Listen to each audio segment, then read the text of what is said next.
Welcome to another edition of Diplomatic Channel. I'm Amarachi Ubani.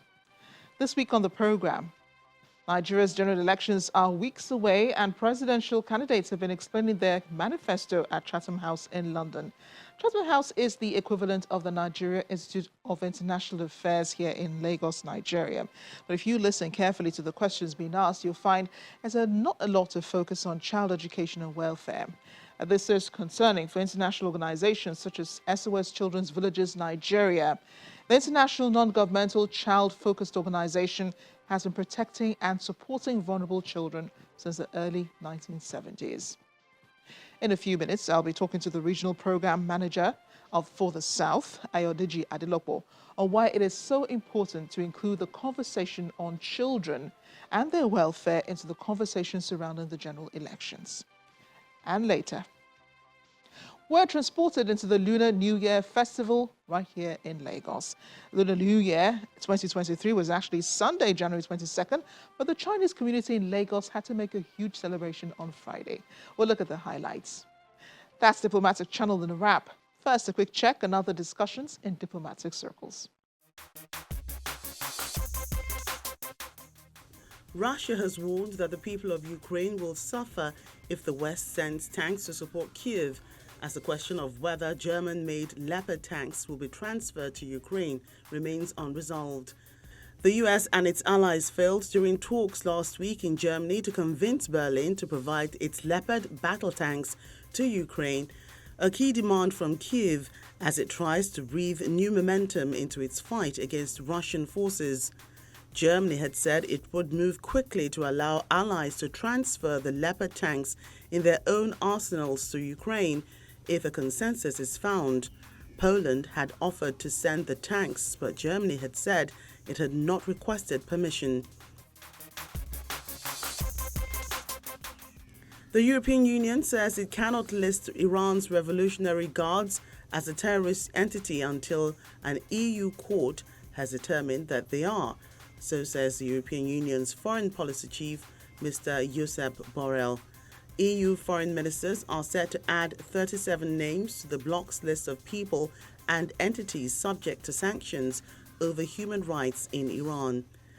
The European Parliament has called on the EU to list the Revolutionary Guards as a terrorist entity, blaming it for the repression of domestic protests and supply of drones to Russia.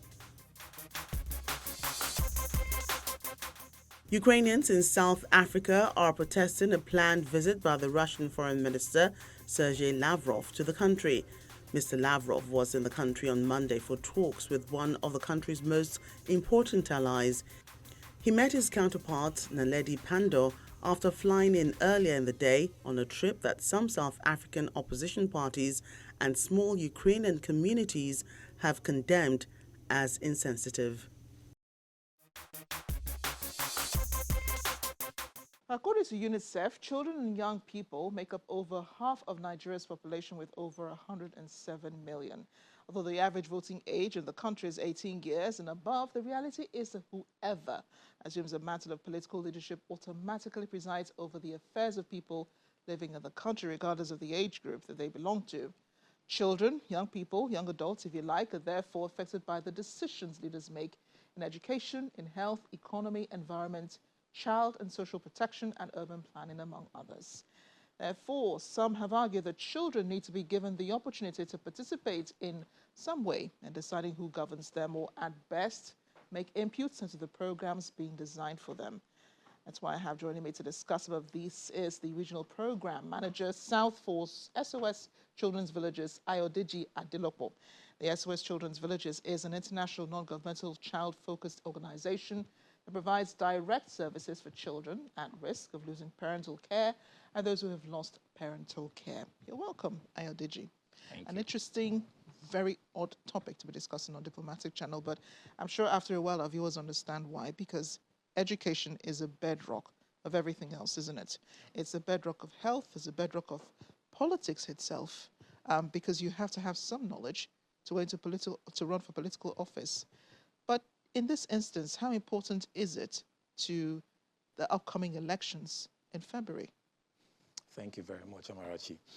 Let's start by saying that children, given the large number of children that we have in the country, just like you said in your intro, and the fact that the recently released multidimensional poverty report shows that we have 20 million children out of school, shows that we have a serious problem at hand, and that we need to have these conversations, particularly by candidates who intend to, and political parties who intend to, rule this country. And the reason is because without us addressing these issues, we'll come to a situation where this critical issue is relegated to the background. So when we get politicians and political parties who are interested in ruling this country to talk about their plans as well as their programs for children that borders on their welfare, their care and protection, then I think we'll have a framework to be looking at how do we hold them accountable when they're coming into power. So the large scale of problems we have has made it mandatory for us to begin to talk about these issues right now in the country. At what point did you think that this was a very important issue to talk about? And I ask this because in the past couple of weeks, we've seen, these presidential candidates over at Chatham House answering questions. And I've listened to most of the questions the Nigerians are asking, and they're more interested in the politics of it. They're more interested in, ASU strikes. They're more interested in, things that affect Nigeria's working and thriving population, but not much attention on childcare, on children, on the education that children are receiving. How will the elections actually be affected by education or lack of it? Thank you very much.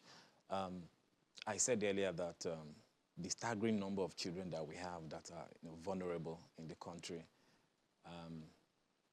is an alarm that we all need to heed to at the moment. Now, the last data we have was in 2008, where it was said that we have 17.5 million vulnerable children in the country. Now, that was in 2008. And between then and now, a lot of things have happened that have led to increase in the vulnerability of children, including in education. So when you look at the situation of children in the country today, what we have are children who do not have access to quality education, health care. Their rights are being violated. Children are being exposed to violations of their rights, including violence. Children currently are repeatedly being subjected to violence. You have children involved in domestic work. You have children being abused in various ways. Some children, for one reason or the other, are not able to live with their families, and there are no clear-cut, suitable alternatives for them. So when you look at these situations of children right now, and the fact that nobody seems to be talking about them, so we think it's very important. There is no platform, be it economic, social, or political, that should be too exclusive not to talk about these issues, particularly by leaders who intend to rule this country.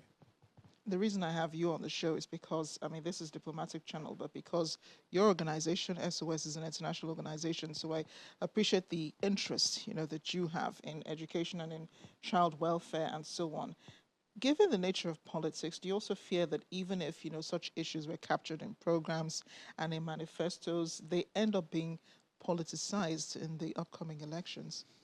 Yeah, you see, I agree with you that even having child welfare, programs on the manifestos of political parties does not guarantee that, they will be implemented.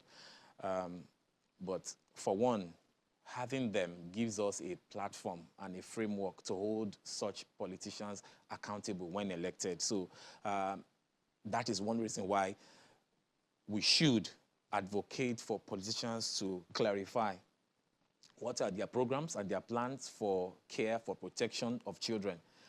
Besides that, if you, just like you said, if you take a thorough look at the manifestos of the leading candidates of the forthcoming presidential election, it's difficult to see a clear-cut plan for the welfare of children and protection of children. Most of them, what they have is just a plan to increase or improve education. You hardly find, in fact, only a few made a scarce mention to the situation and the plan they have for out-of-school children. And very little or none talked about how they will attend to the issues that orphans and vulnerable children are facing. It's one thing to mention that I will do this, but when there are no clear-cut plans as to how you intend to bring those plans or those ideas to fruition, then it calls for, more questions as to how this will go. But let me say this in rounding of that. It's important to also identify the fact that if at this point we do not have a clear-cut government agenda and plans which involve all stakeholders, this is the time to start talking about it. And the reason is because we have a huge population of children who are vulnerable on one hand, and also the fact that if nothing is done, the future is bleak for those children. Isn't it a bit too late? I mean, I know we're having a discussion now, but you don't think it's a bit too late? Elections are only a few weeks away. What impact do you think that would also have on the voters, on voter education as well, on who to vote for? Thank you very much. I think if you look at it, it's better late than never. Every family has a child. And if voters know that the decisions that these politicians make will end up affecting their children, it may give them a cause to rethink and ask the right questions. What plans do you have for our children? What plans do you have for education? There are a lot of children out of school. There are a lot of children who are being abused. There are a lot of children who do not have access to healthcare. What plans do you have? So I believe as we raise these issues, parents may have a rethink. Like you said, in the recent past, we've had cases of child abuse, children being subjected to all kinds of violence. You said that, we actually need to be raising these issues. That what plans are there by these incoming politicians who intend to rule? What do they have in plan to take care of this situation, to prevent children from being abused and to respond to the case of abuse? What plans are there for out-of-school children? Not just to improve education, but what is the plan to get them to school? The quality of education that we have, what plans and how do they intend to bring them about? So I think as we raise these issues, voters may also think twice as to which of the candidates has a clear-cut plan to address the issues of welfare and care and protection of children. Do you have prototypes, perhaps, of examples of countries that you probably have in mind, and you're saying, Nigeria could actually be like this because these ones have, education as a bane of their own existence. It's important for children to have the right kind of education. It's also important for them to have the proper welfare, and these are the issues that people look out for when they're going to pick the leaders. Do you have examples of countries like that perhaps you think Nigeria should be striving to become? Thank you very much. When you talk about countries that we should strive to become, there are many countries, including among developing countries, who have taken the matters of children very important. Not just education, as important as education is, because the most vulnerable of children are those who are not living with their families. And countries have taken move to see that they have special care and plan for such children. Such countries like Egypt, South Africa, Ghana, these are countries who have made efforts in putting in place legislation that protect the most vulnerable children, taking care of all the things that border on their welfare and protection. Your organization has been involved in the development of alternative care guideline for children across federal and, of course, some states in Nigeria as well. Are there political risks and opportunities that you've encountered, in the development of the guideline, which happens to also be the UN standard for the care and protection of vulnerable and orphan children? Thank you very much. So the UN guideline on alternative care of children is a global standard when it comes to providing care for children, for vulnerable children, particularly those who have lost the care of their children, of their parents. I must say that we have experienced and we have received tremendous support from different state governments in Nigeria, including the federal government. As I speak, the Lagos state government have launched its own alternative care guideline for children. Edo State and Plateau State have validated their own document, the guideline. Ogun State and Oyo State are at the initial stage. I must also say that we're also, making good progress at the federal level. And this is very good. The opportunity we also have is that the Child's Rights Act 2003 is in place, so which gives us the opportunity to explore. And I'm glad to let you know that 31 states in Nigeria have since domesticated the Child's Rights Law, or in some states they are called the Child Protection Law, as the case may be. Are you following their progress to see how the implementation is going? Thank you very much. So according to those laws, there is meant to be a Child's Rights Law Implementation Committee. And I'm glad to say that many of these states are making different progress. And that is why this guideline is building on that to see how we can strengthen the Child's Rights Law. This document, the Alternative Care Guideline, which we are working with numerous states, along with different stakeholders, the goal is to ensure that we have expanded option of care for vulnerable children, and so that children can be better protected and provided for. I'm glad to say that as we move in this track, Nigeria also will, like you say, align with global best practice in providing care for children who do not have a family. My conversation with SOS Villages Regional Program Manager for the South, Ayodeji Adelopo, continues after the break. Stay with us.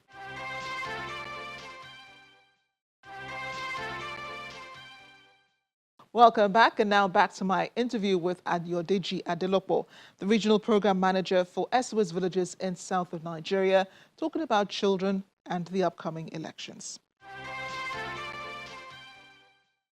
There's also the children in IDP camps, and I know that Nigeria is working really hard to, disperse and help people readjust and resettle back in their homes, in their original places of abode.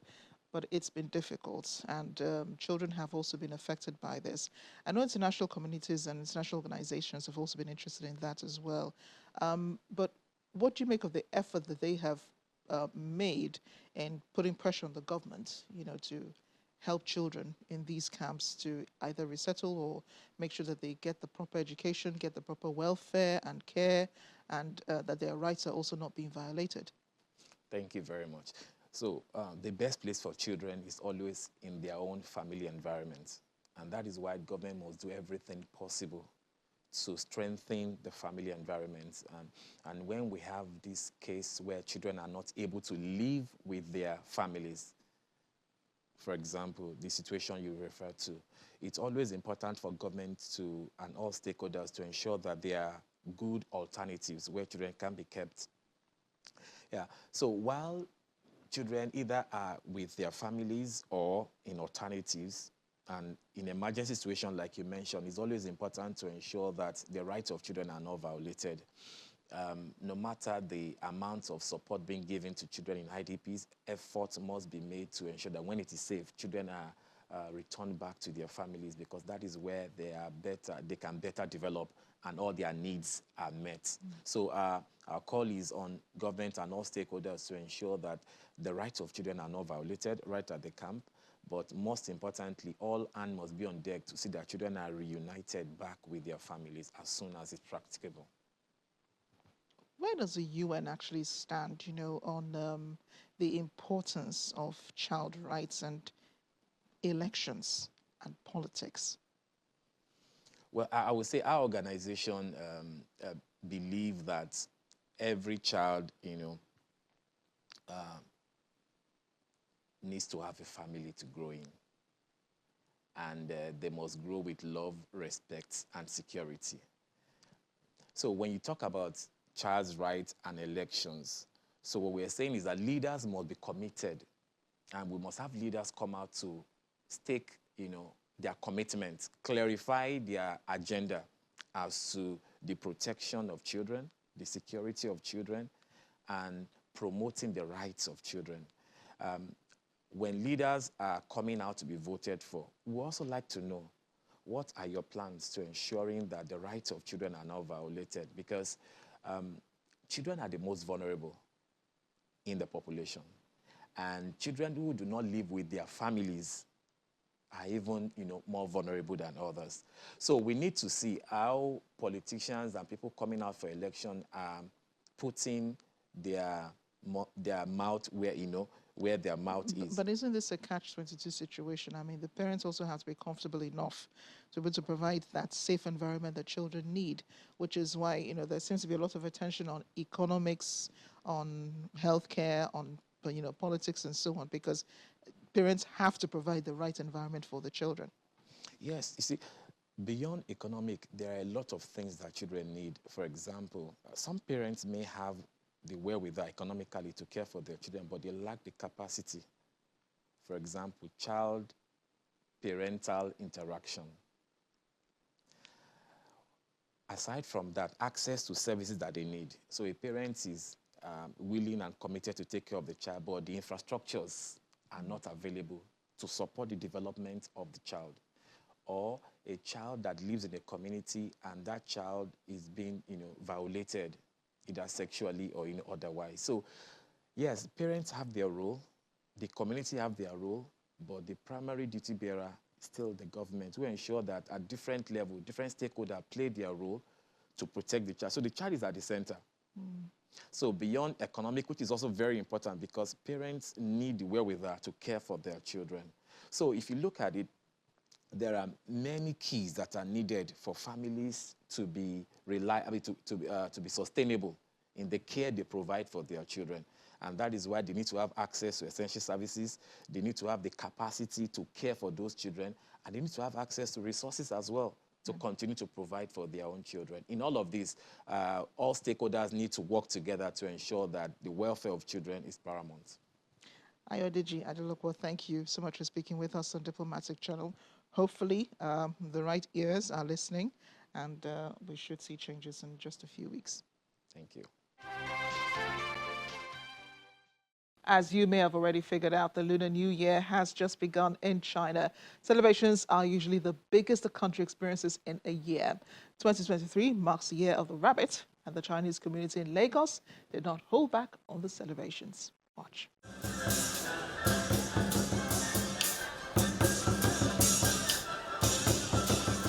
The Chinese community in Nigeria is celebrating just as millions of Chinese around the world also mark the start of the Year of the Rabbit. The Chinese New Year is the festival that celebrates the beginning of a year of the traditional lunisolar Chinese calendar.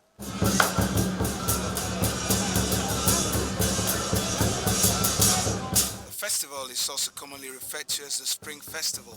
The spring season in the lunisolar calendar traditionally starts with Li Chun, the first of the 24 solar terms, which the festival celebrates around the time of the Chinese New Year.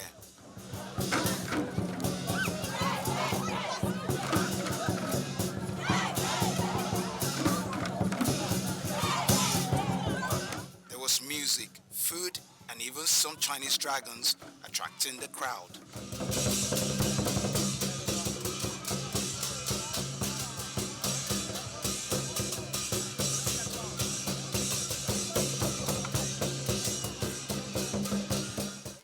Festivities inside the hall in Oriental Hotel, Lagos.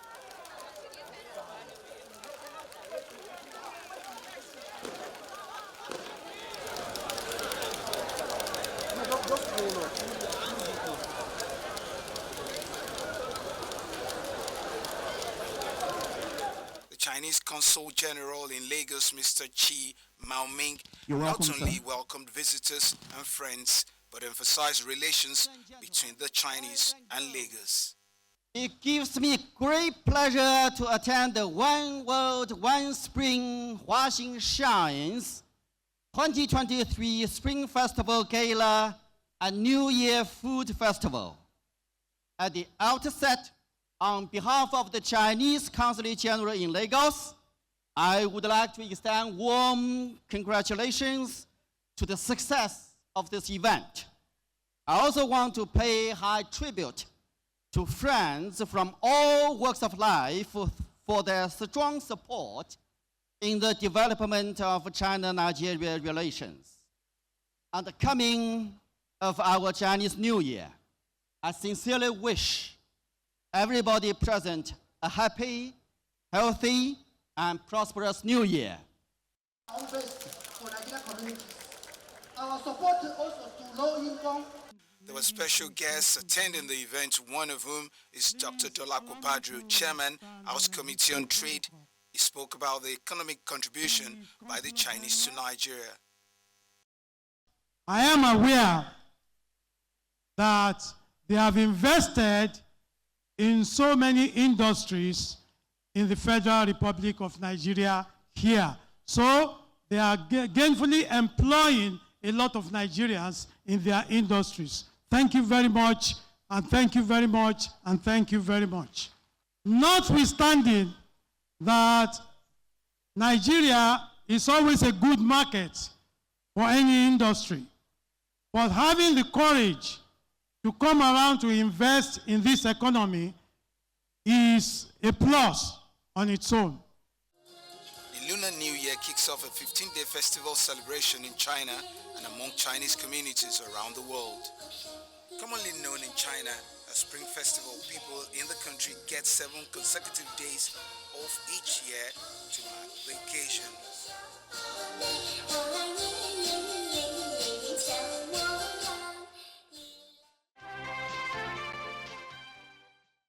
This is where we end the program this week. I'm glad you could join us. I hope you will again next time. I'm Amarachi Ubani. See you then.